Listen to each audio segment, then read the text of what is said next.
হাতের চুড়ি তারা যেন কোনোদিন দুটো ব্যবহার যেন না করে। ও আমার মায়েরা বোনেরা শুনে নিন, এক হাতে একটা চুড়ি পরবেন, এক হাতে দুটো চুড়ি পরা আপনাদের নিষেধ। আল্লাহর নবী যখন এই কথাটি বলেছিলেন, পাশে বসেছিল, বাম দিকে নবীর বসতেন, বাম দিকে হযরত ওমর, আর ডান দিকে বসতেন আবু বকর।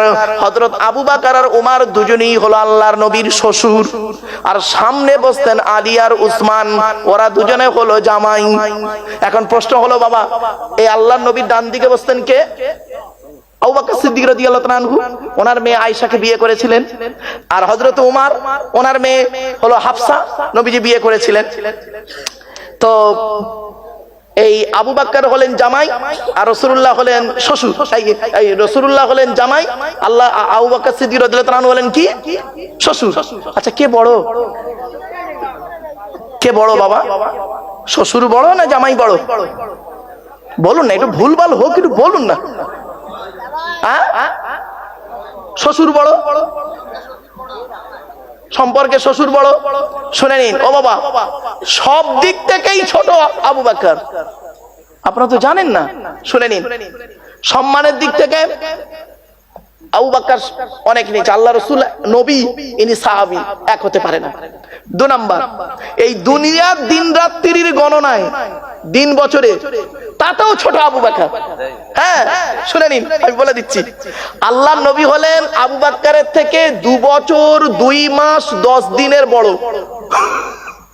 কত কত কত, এগুলো শিখে যান। 2 বছর 2 মাস 10 দিনের বড় হলো আল্লাহ রাসূল এই দুনিয়ার বয়সের দিক থেকে, আর 2 বছর 2 মাস 10 দিনের ছোট আবু বকর সিদ্দিক রাদিয়াল্লাহু তাআলা। যাই হোক, চলেন।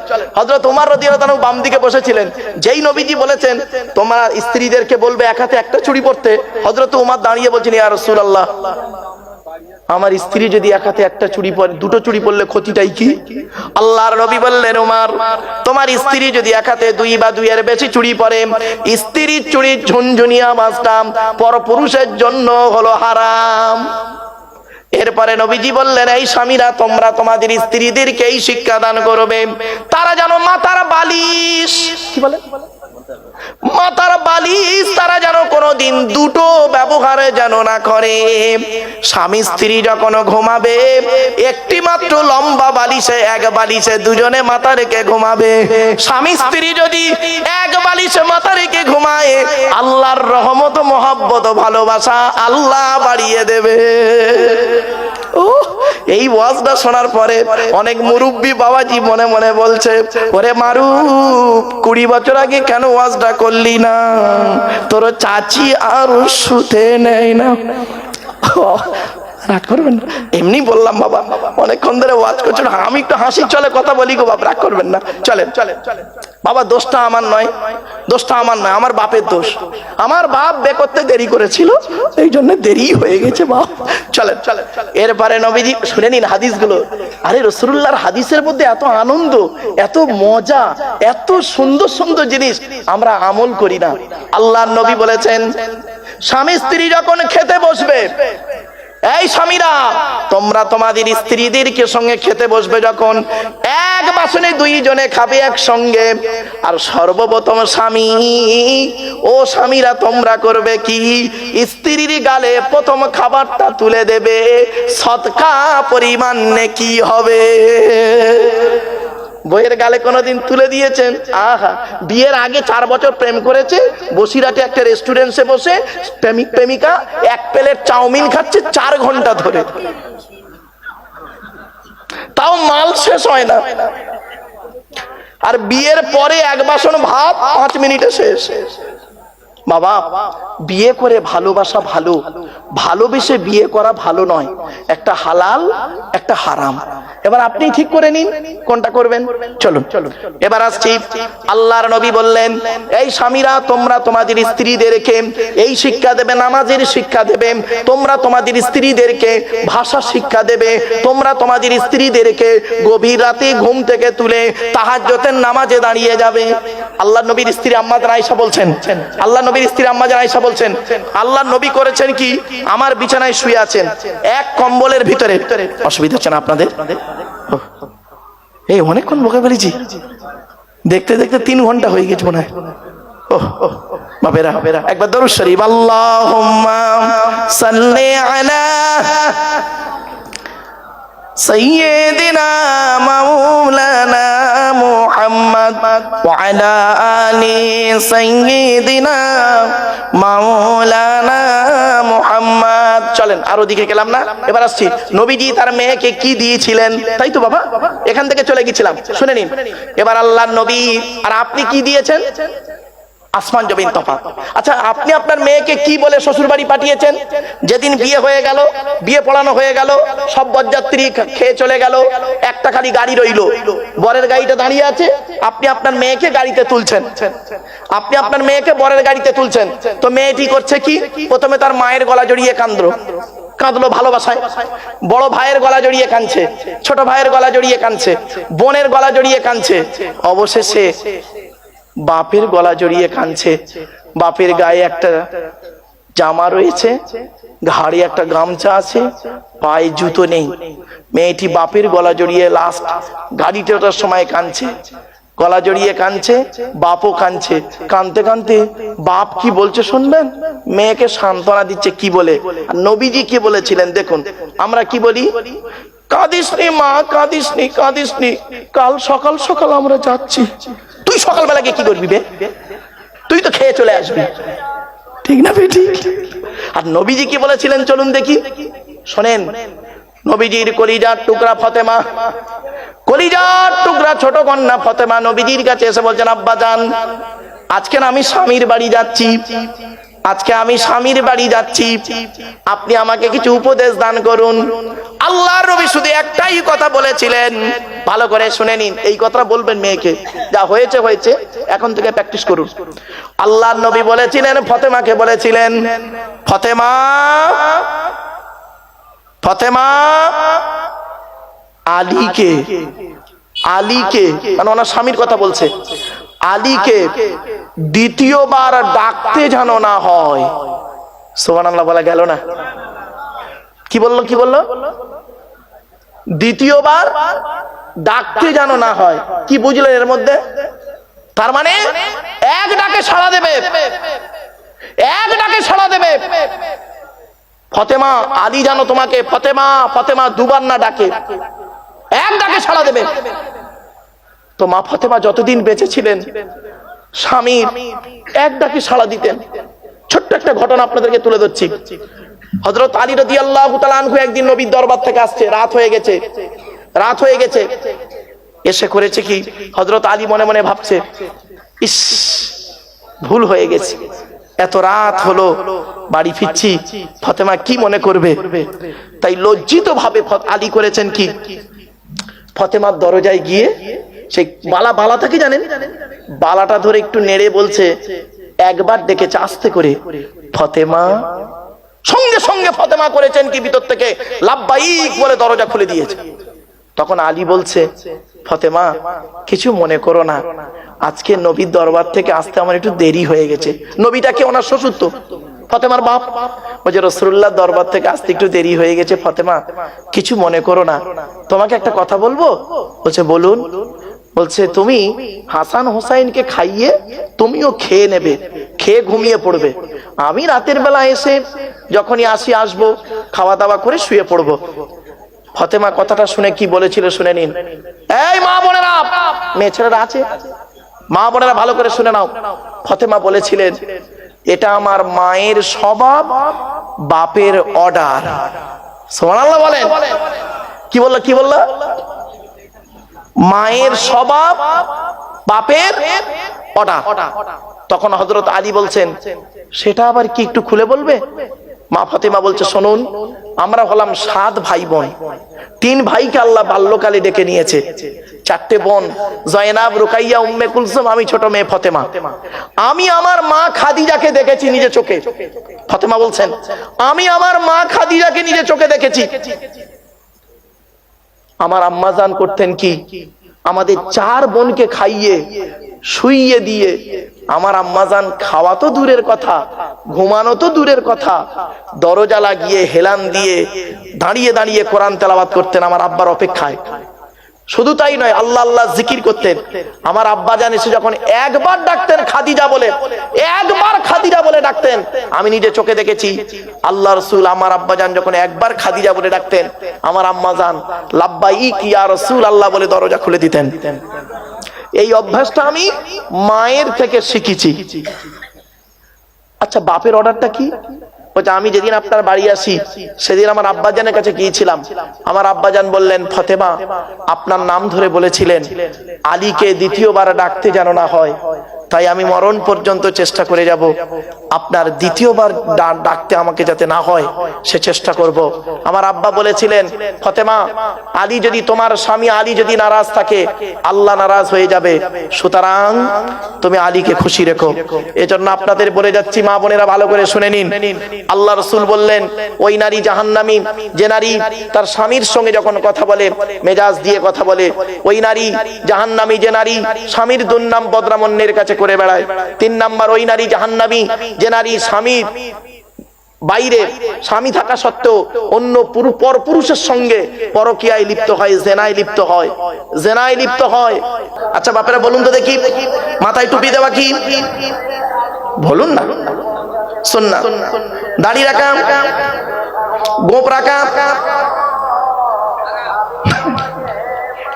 বাবা ফতোয়াটা যদি ওইখান থেকে দেবেন বাপ আমার, তাহলে এতদিন কোরআনের উপরে গবেষণা করার দরকার ছিল না।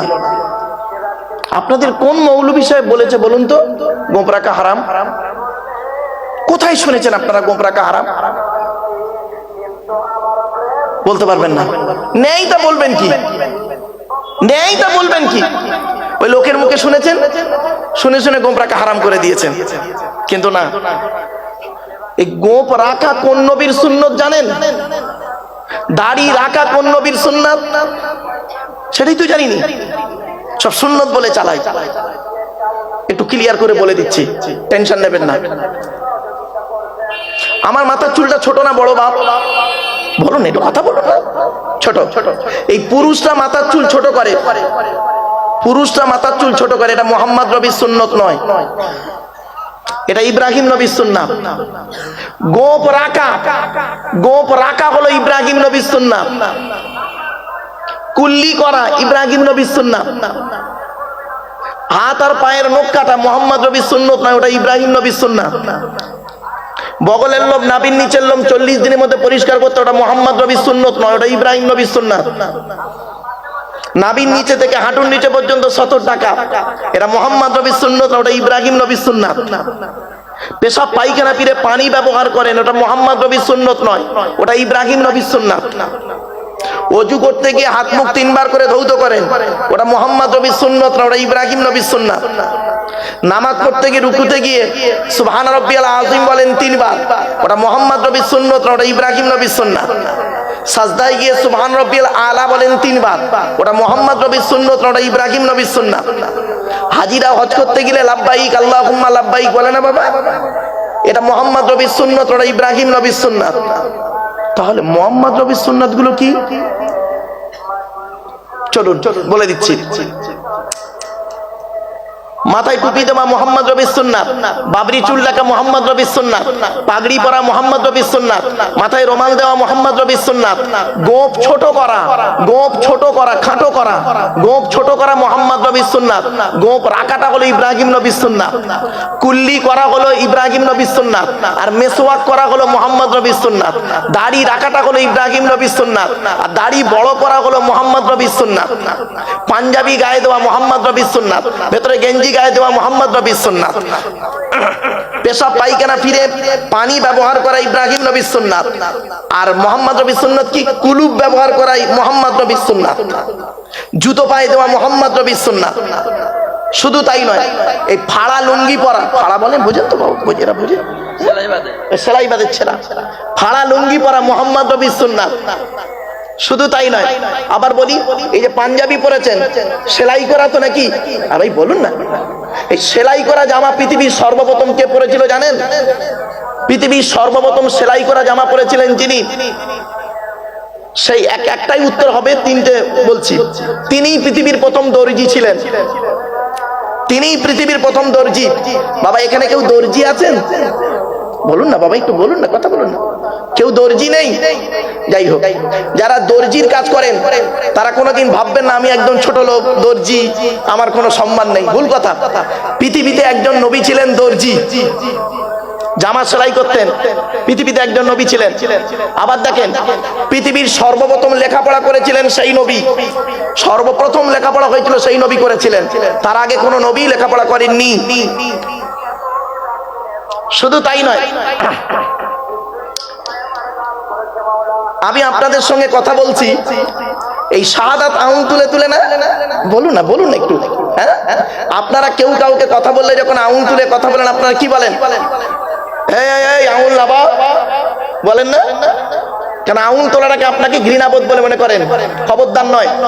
এই শাহাদাত আঙুল তুলে একজন নবী কথা বলতেন তার উম্মতদের সঙ্গে চ্যালেঞ্জ নিয়ে, তবে সেটা মুহাম্মদ নবী নয়।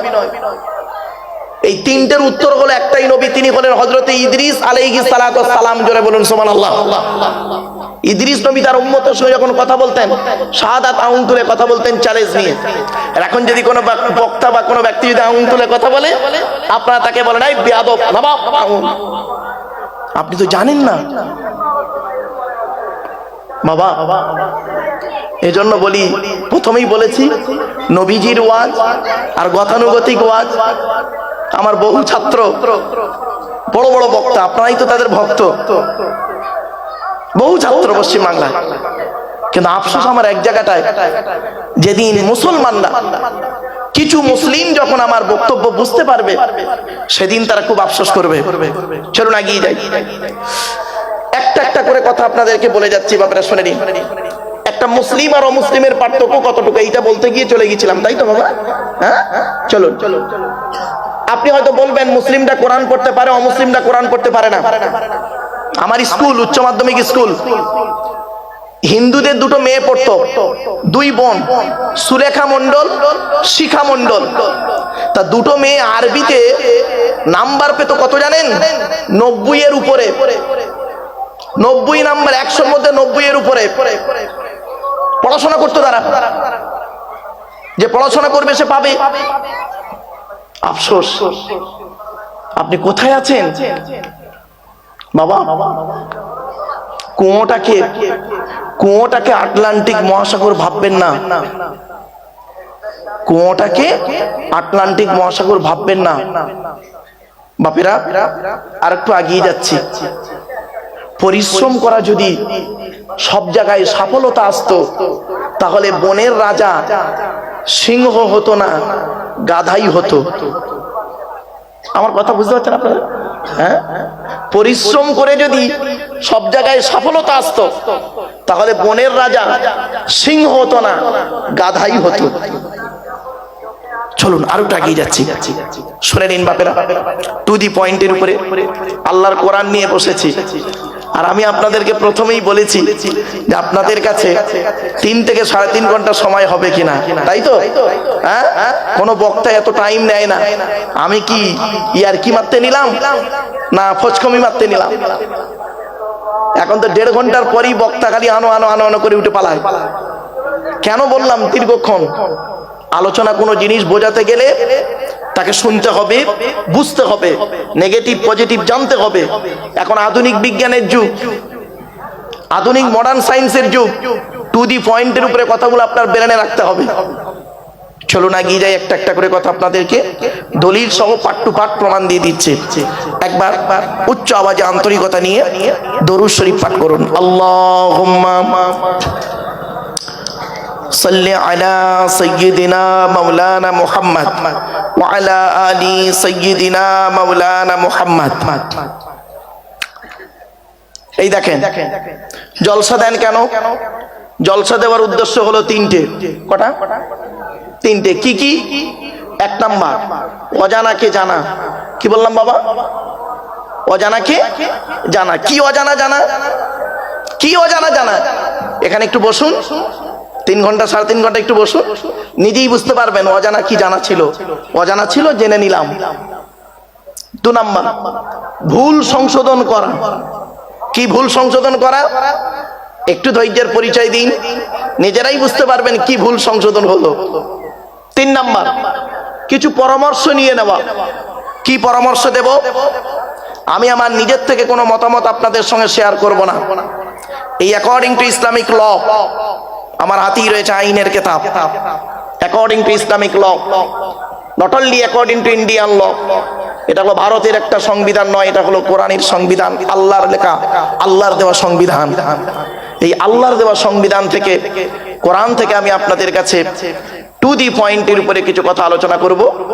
আর এই কোরআনের সবথেকে বড় ব্যাখ্যাকারী যিনি, তার নাম হলো বিশ্বনবী মুহাম্মদ সাল্লাল্লাহু আলাইহি ওয়াসাল্লাম।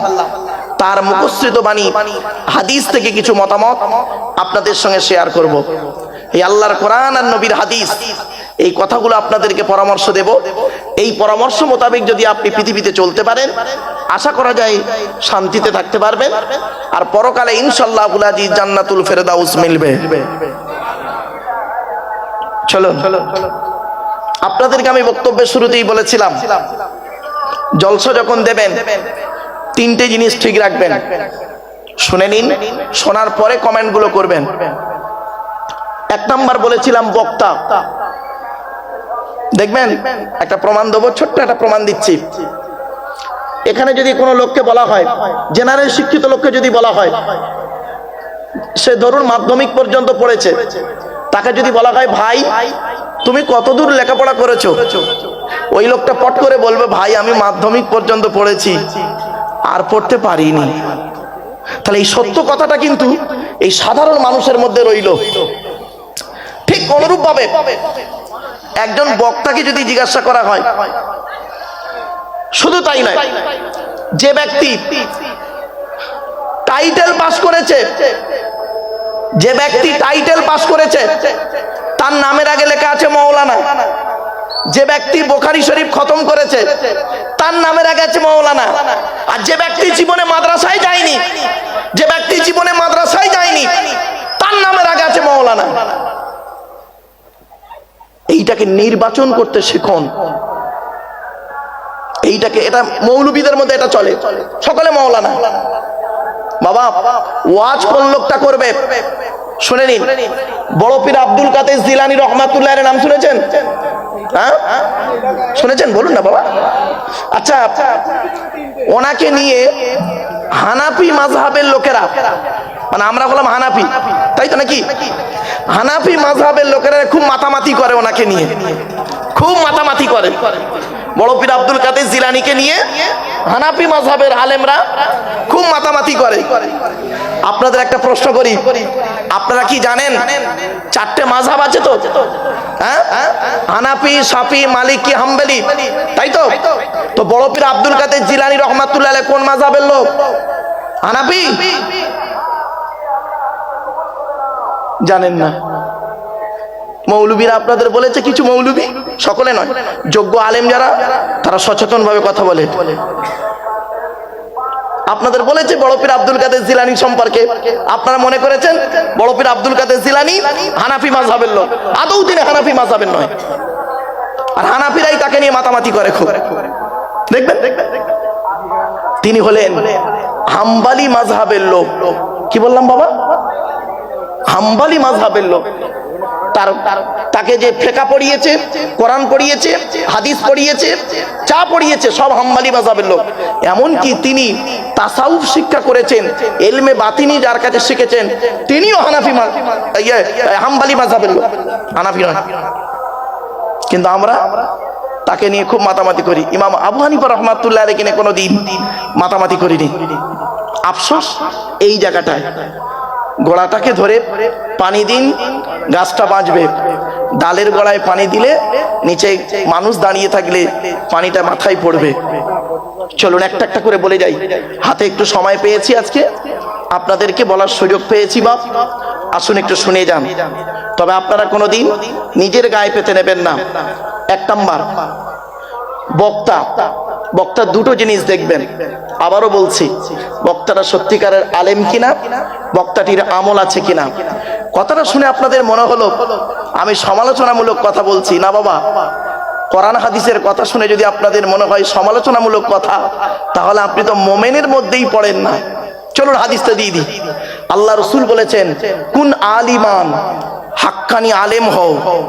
হাক্কানি আলেম যদি হতে না পারো, আও মুতাআল্লিমান, হাক্কানি আলেমের ছাত্র হও, তাও যদি সুযোগ না পাও, আও মুস্তামিয়ান, হাক্কানি আলেমরা যেটা বলি মনোযোগ সহকারে সেটাকে শ্রবণ করো, তাও যদি সুযোগ না পাও, আও মুহিব্বান, হাক্কানি আলেমদেরকে অন্তর দিয়ে ভালোবাসো, তাও যদি সুযোগ না পাও, এই চারটে যদি না পাঠ করতে পারো, তবে 5 নাম্বারটা হতে যেও না, 5 নাম্বারটা হতে যেও না। তাহলে কি হবে? ওয়ালা তাকুন খামিসান ফাতুহলিকু, 5 নাম্বারটা হতে যেও না, হলে জাহান্নামী হয়ে যাবে। হাক্কানি আলেমকে, চলুন এবার প্রশ্ন হলো আপনাদের কাছে, কোন লোকটাকে হাক্কানি আলেম বলবেন? গোল জামা দেখলে, গোল টুপি পরলে, কোরআনে আয়াত বললে, হাদিস বললে, নামের আগে ডিগ্রি থাকলে, নামের পরে ডিগ্রি থাকলে হাক্কানি আলেম না। নবীজি বলেছেন, আল্লাহু আজওয়াদু জুদান ওয়ানা, এসব হাদিস। কোরআন পড়লে শুনলে যেমন নেকি হয়, হাদিস পড়লে শুনলে নেকি হয়। আল্লাহু আজওয়াদু জুদান ওয়ানা আজওয়াদু বানি আদম ওয়াজাদুকুম বাদি রাজুলুন আলিমা ইলমান ফানাশারাহু ইয়াতি ইয়াউমাল কিয়ামাতি আমিরান ওয়াহিদা। এই সহজ সরল বাংলা মানে এটা শুনুন। আল্লাহ নবী বলছেন, আল্লাহ হলেন সবথেকে বড় দাতা। আল্লাহর পরে বড় দাতা হলাম আমি, মুহাম্মদ সাল্লাল্লাহু আলাইহি ওয়াসাল্লাম। আমার পরে পৃথিবীর জমিনে সবথেকে বড় দানশীল ব্যক্তি হলো ওই আলেম, আবার বলছি ভালো করে শুনুন, ওই আলেম যে ইলম অর্জন করেছে, ইলম মোতাবেক পৃথিবীতে চলেছে, মানে আমল করেছে, আর তার ইলম থেকে মানুষ উপকৃত হতে পেরেছে। ওই শ্রেণীর আলেমকে কিয়ামতের মাঠে এক একটা দলের আমির করে আল্লাহ তুলবে। বাবা ভাববেন বাড়িতে গিয়ে। চলুন এগিয়ে যাচ্ছি। এবার আসছি 2 নাম্বার, কমিটি। বাবা জলসা কমিটি আলাদা আর মসজিদ কমিটি আলাদা, কোরআনে আছে, আমার বাবার কথা নয়। জলসা কমিটি হতে গেলে বাবা কমসে কম 3টে গুণ থাকতে হবে। কটা? কমসে কম 3টে গুণ থাকতে হবে। আর মসজিদ কমিটি হতে গেলে এই কোরআনে আছে 5টা গুণ লাগবে। যাকে তাকে মসজিদ কমিটি করবেন না, অনুরোধ করে বলে যাচ্ছি, আমার ভুল বুঝবেন না, আমি তো আল্লাহর কোরআনের বাণী বলতে এসেছি। মানা না মানা আপনার কথা, তবে একটু শুনে যান, কিয়ামতের মাঠে আল্লাহ আমাকে জিজ্ঞাসা করবে, এই আব্দুল্লাহ গিল মারুফ, তোকে স্টেজে তোলা হয়েছিল, তুই কোরআন মোতাবেক কথা বলেছিলিস, হাদিস মোতাবেক কথা বলেছিলিস, যে কথাগুলো বলার দরকার ছিল ওখানে চোখটা ওদের খুলবে সেই কথাগুলি বলেছিলিস, না ওদের মন জয় করা ওয়াজগুলো করে এসেছিলিস? এখানে আর তোর কিছু নেই, গো টু দ্য হেল, সোজা জাহান্নামায় ঢোক। কিয়ামতের মাঠে যেন আপনারা বলবেন না ওই লোকটাকে দাওয়াত করেছিলাম, ওই লোকটা তো আমাদের কথাগুলো কোনোদিন বলিনি। চলুন, জলসা কমিটি হতে গেলে বাপেরা 3টে গুণ যেন থাকে। 1 নাম্বার, সৎ হতে হবে। কি বললাম বাবা? বলুন, কথা বলুন একটু জোরে বলো, আমি শুনতে পাই। বাপ, সৎ হতে হবে। আচ্ছা, সৎ কোন লোকটাকে বলে বলুন? চলুন আমরা দেখি সৎ কাকে বলে, কোন লোকটাকে সৎ বলে। গালে দাড়ি রাখলে, মাথায় টুপি দিলে না, নামাজ পড়লে, রোজা রাখলে না। আল্লাহর নবী একদিন সাহাবী, হাদিস বুখারীতে আছে, হাদিসটা পেয়ে যাবেন, চিন্তা নেই। নবীজি সাহাবীদেরকে বলছেন, তোমরা আমাকে 2টো জিনিসের গ্যারান্টি দিতে পারবে? তো পেছন থেকে একজন সাহাবী বলছেন, ইয়া রাসূলুল্লাহ, আমরা যদি 2টো জিনিসের গ্যারান্টি দিই, বিনিময়ে আপনি কিছু আমাদের গ্যারান্টি দিতে পারবেন? নবীজি বললেন, হ্যাঁ, তোমরা যদি আমাকে 2টো জিনিসের গ্যারান্টি দাও, আমি মুহাম্মদ সাল্লাল্লাহু আলাইহি ওয়াসাল্লাম তোমাদের জান্নাতের গ্যারান্টি দিয়ে দেব। সাহাবীরা বললেন, বলুন কিসের গ্যারান্টি চান বলুন। নবীজি বললেন, 2 ঠোঁটের মাঝখানে জিভের গ্যারান্টি দাও, হারাম খাবার খাওয়া থেকে জিভটাকে ঠিক করো। উফ, কঠিন জিনিস বাপ, হাতে ধরে বলে যাচ্ছি আপনাদের। 2 নাম্বার, 2 রানের বীজখানে লজ্জাস্থানের গ্যারান্টি দাও, দুই ঠোঁটের মাঝখানে, দুই রানের বীজখানে, এই দুটো জিনিসের গ্যারান্টি তোমরা আমাকে দাও, আমি মুহাম্মদ সাল্লাল্লাহু আলাইহি ওয়াসাল্লাম তোমাদের জান্নাতের গ্যারান্টি দিয়ে দেবো। যান বাড়ি চলে যান, গিয়ে দেখবেন হয় ভদ্রলোকের নিচে খারাপ, নয় ভদ্রলোকের উপর খারাপ। যার দুটোই খারাপ ও জাহান্নামী। যত দাড়ি রাখুক, নামাজ পড়ুক, রোজা রাখুক, হজ করুক, জাহান্নামী, জাহান্নামী, জাহান্নামী। আমি বলিনি, রাসূল বলেছেন। চলুন, এই জন্যই মুহাম্মদ সাল্লাল্লাহু আলাইহি ওয়াসাল্লাম বলেছিলেন, the messenger of Allah, peace be upon him, said, the best are you those with good manner. নবী বলেন, তোমাদের মধ্যে উত্তম ব্যক্তি ওই লোকটা যার ক্যারেক্টার, চরিত্র ভালো, ওই লোকটাই হলো উত্তম ব্যক্তি। একজন উকিল, ব্যারিস্টার, মাস্টার, ডাক্তার, মোল্লা, মরিচা, পিসাব, দরবেশ, মামিসা, মুফতি সাহেবের যদি চরিত্র খারাপ হয়, আর একজন টোটোওয়ালা, কি টোটো বলেন তো বাবা, ওই টোটোওয়ালার চরিত্র যদি ভালো হয়, টোটোওয়ালাটাই হলো আল্লাহর কাছে প্রিয় ব্যক্তি। Many loss is something loss, health loss is nothing loss, but character loss is everything loss. মানুষের যদি টাকা চলে যায়, ইনকাম করলে টাকাটা আবার ফিরে আসবে। মানুষের যদি শরীর চলে যায়, ভালো মন্দ খেলে শরীরটাও ফিরে আসবে। কিন্তু বন্ধুরে, মানুষের যদি চরিত্র চলে যায়, চরিত্র কিন্তু আর ফিরে আসবে না। তাই নবী বলেছিলেন, দুই ঠোঁটের মাঝখানে, দুই রানের বীজখানে। বাপেরা চলুন এগিয়ে যাচ্ছি। 2 নাম্বার হলো বাপ, জলসা কমিটি হতে গেলে হালাল খাবার খেতে হবে। 3 নাম্বার খুব ইম্পর্টেন্ট, জলসা কমিটি হতে গেলে 5 ওয়াক্ত নামাজি হতে হবে। 5 ওয়াক্ত নামাজি হতে হবে। বাবা, কত জলসা কমিটি আছে বাপ, এই পশ্চিম বাংলায় কত জলসা কমিটি আছে, 5 ওয়াক্ত নামাজ পড়ে না। এখানে কত মানুষ বসে আছে, আজকের এশার নামাজটুকুও পড়েনি। এটাই যদি বললে আপনাদের কষ্ট লাগে বাবা, বড় দুঃখ। চলুন এগিয়ে যাচ্ছি। শ্রোতা হতে গেলে আপনাদের 3টে জিনিস লাগবে। ভুল যদি বলি ব্রেনের সঙ্গে প্রশ্ন করুন। আমি এখানে বসে আছি, বাবা চলে যাইনি। এই জলসায় শ্রোতা হতে গেলে 3টে জিনিস লাগবে। কি কি? 1 নাম্বার, আপনাদের কি লাগবে? 3টে জিনিস। 1 নাম্বার, শরীর পাক। কি বললাম বাপ? শরীর পাক। তো আপনারা এখানে যারা বসে আছেন, আপনাদের শরীর প্রত্যেকের পাক আছে, এটা আমার দৃঢ় বিশ্বাস। এখন হয়তো অনেকের ওযু নাও থাকতে পারে, কিন্তু শরীরটা কি পাক আছে। 2 নাম্বার, কাপড় পাক। কাপড় পাক, আপনারা যে যেমন চয়েসেবল কাপড় পরে আছেন, আপনাদের কাপড়টা প্রত্যেকের পাক আছে। কিন্তু 3 নাম্বারটাই ধরা পড়ে গেছে, কি? জায়গা পাক। জায়গা পাক। এই প্লাস্টিকটা আপনাদের, এই যে প্লাস্টিকটা বসে আছেন, কুকুর যাতায়াত করলো 2-4টে, আর আপনারাও বসে আছেন, সত্যি কথা বলুন, এই প্লাস্টিকটা কাদের? প্যান্ডেলওয়ালাদের। প্যান্ডেলওয়ালারা জীবনে কোনোদিন 3 বার করে ধৌত করে না। এটা কোন প্যান্ডেলওয়ালা তার এই কাপড়টাকে 3 বার করে ধৌত করে না আমার জানা মতে। খুব আল্লাহওয়ালা প্যান্ডেলওয়ালা হলে হয়তো ধুতে পারে, জানি না, আল্লাহ ভালো জানে। তবে আমার ধারণা, এই প্লাস্টিকটা আজের এখানে বিছিয়ে দিয়েছে, এখান থেকে আবার কালকের পাশের গ্রামে জলসায় পেতে দেবে, আবার জলসার পরে আপনারা খাওয়া দাওয়া করবেন, কত মানুষ জুতো পায়ে এর উপরে চলবে, আবার কুকুর এর উপরে চলাফেরা করবে, ও এটাকে বান্ডিল করে পাশের গ্রামের জলসায় পেতে দেবে। সত্যি কথা বলুন, এখানে বসে একজন নামাজি মুসল্লি যার শরীর পাক, কাপড় পাক, এই প্লাস্টিকের উপরে বসার কারণে তার কাপড়টা নাপাক হয়ে যাওয়ার সম্ভাবনা খুবই বেশি। আপনারা কি বলেন? তাহলে কি করা উচিত ছিল বাবা? এই প্যান্ডেলওয়ালাদের মালের উপরে মসজিদ থেকে মুসাল্লাগুলো এনে সুন্দর করে যদি বিছিয়ে দিতেন, আর যদি একটু লিখে দিতেন, দয়া করে বিনা ওযুতে প্রবেশ নিষেধ। বক্তা যদি অজু অবস্থায় ওয়াজ করতে বসে আল্লাহকে খুশি করার জন্য, আর শ্রোতা যদি অজু অবস্থায় বসে ওয়াজ শুনতে আল্লাহকে খুশি করার জন্য, এই বক্তার শ্রোতার মাঝে আল্লাহর রহমত নাজিল হয়। বাবা, এই কোরআন সামনে আজ বলে যাচ্ছি, কবরে আমাকে শুতে হবে, আপনাদেরও শুতে হবে।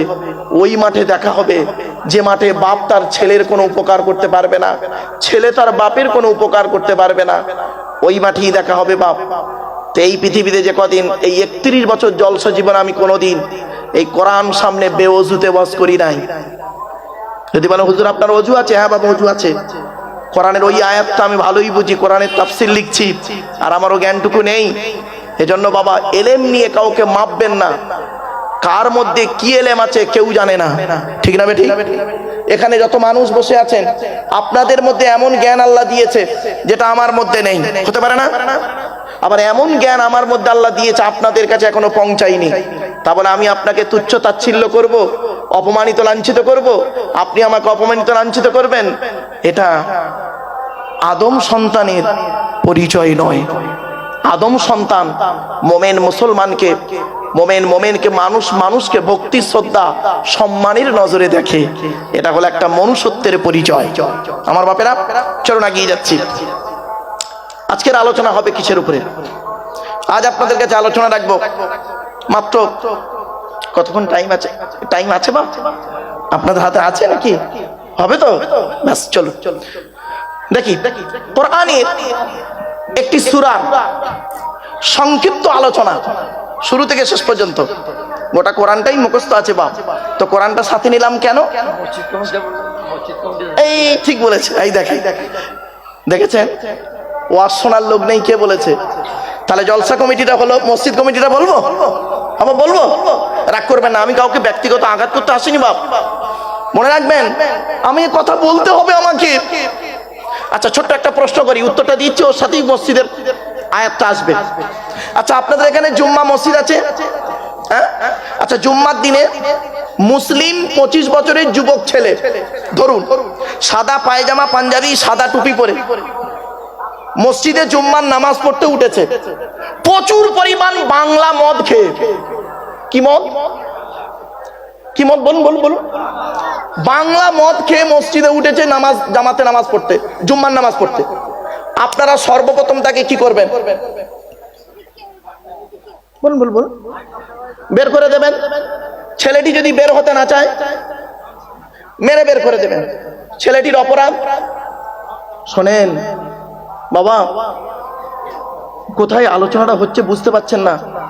আল্লাহর কোরআন সামনে আমি এমন কথা আপনাদের সঙ্গে ইউজ করব, ভাবলেন কি করে অন ক্যামেরাতে, যেখানে লক্ষ লক্ষ মানুষ আমার বক্তব্য শুনছে? শুনে নিন। ছেলেটার অপরাধ কি? মদ হারাম খাবার, মসজিদ পবিত্র স্থান, হারাম খাবার খেয়ে পবিত্র স্থানে উঠেছে, তাই আপনারা তাকে বের করে দিলেন। বের হতে চাইলো না ছেলেটা, মেরে বের করে দিলেন, তাই না? হে মুসলমান, মদ খোরকে মেরে মসজিদ থেকে বের করে দিলে আর সুদ খোরকে মসজিদের সেক্রেটারি বানিয়ে দিলে। বাহ, কি আজীব মুসলমান তোমরা! মদ খোরকে মসজিদ থেকে বের করে দিলে, আর যে স্ত্রীর মারধর করেছে, বউকে তলাক দিয়েছে, শুধু তাই না ভাইয়ের জমি জায়গা নিজের নামে রেকর্ড করে নিয়েছে, 2 নম্বরই কাজ করেছে, তাকে মসজিদের সভাপতি বানিয়ে দিলে। একথা কোরআন বলে নাই। এই জন্য কোরআন বলেছে চলুন মসজিদের দায়িত্ব নিতে গেলে 5টা গুণ থাকতে হবে। আল্লাহর কোরআন বলছে, আল্লাহ বলছেন আমার ঘরের দায়িত্ব তারাই নেবে যাদের মধ্যে 5টা গুণ থাকবে। কটা গুণ বাপ? 5টা। চলুন আমি প্রথম আয়াতটা পড়ি। আমি একদম পৃষ্ঠা পারা লাইন আয়াত সব বলে দিচ্ছি, চিন্তার কোনো কারণ নেই বাপ।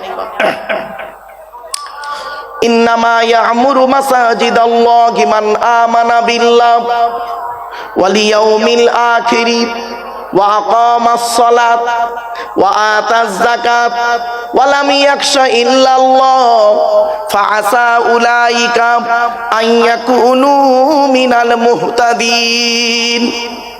এই আয়াতটা আপনাদের হয়তো মুখস্থ থাকবে না, তবে আমি রেফারেন্সটা মুখস্থ থাকবে। 10 নম্বর পারা 8 নম্বর পৃষ্ঠা 9 নম্বর লাইনে সূরার নাম সূরা তাওবা 18 নম্বর আয়াতে। বাংলা মানেটা এবার শুনুন। আল্লাহ বলছেন আমার ঘরের দায়িত্ব তারাই নেবে যাদের মধ্যে 5টা গুণ থাকবে।